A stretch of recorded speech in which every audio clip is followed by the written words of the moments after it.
देखंतु ओडिशा प्रगति पथरे चली एवं ओडिशार अभिवृद्धि हार जातीय हार ठुरु मध्य 2% रु अधिक बेसी रही। ये सूचौछि जे ओडिशार अर्थनीति गोटे मजबूत अर्थनीति, ओडिशार अर्थनीति गोटे लोकाभिमुखी अर्थनीति एवं बिजु जनता दल 24 वर्ष भितरे किभली राज्य को चलाउथले योजना घोषणा करिकरी तार अर्थ बराद करि पारु नथले। एभलिया अनेक योजना अछि। एबे जदि गणई भी कम से कम 50टा योजना मु गणई पारिबी जो योजना घोषणा करथिले 0 टंका रे तापई अर्थ बराद करि पारु नथले। ये थिला तांकर सरकार, ये भारतीय जनता पार्टी सरकार, लोकंको सरकार, लोकंको पाई सरकार।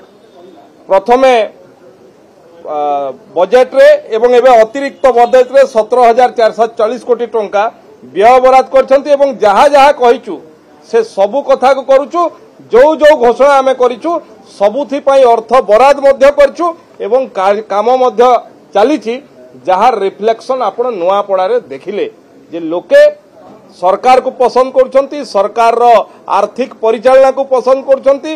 राज्यर अभिवृद्धि जातीय स्तर ठू अधिक भाव में बढ़ी। ओडिशा प्रगति पथर अच्छी। जो मानक पाखरे किछि कहिबार नाही, जो माने शह शह योजना घोषणा करथले तापाई अर्थ बराद करि पारु नथले से पुणी अर्थनीति कथा कोन कहबे।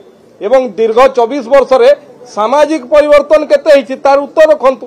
थरे ओडिशार सोशल इंडेक्स टू देखंतु जे 24 वर्ष जणे गोटे दल जणे मुख्यमंत्री जे एवं शासन चलेला परे बजेट एते थर पेश कला परे जदि ओडिशार सामाजिक परिवर्तन हेई नथिला एवं ये 1.5 वर्ष भितरे ओडिशार लोकंको सरकार भारतीय जनता पार्टी सरकार रे जो जो योजना घोषणा कराई सबुथि पई अर्थ बराद कराई एवं लोकंको पाखरे पहुंचुची ता एनसीओर मध्य ये सरकार करू।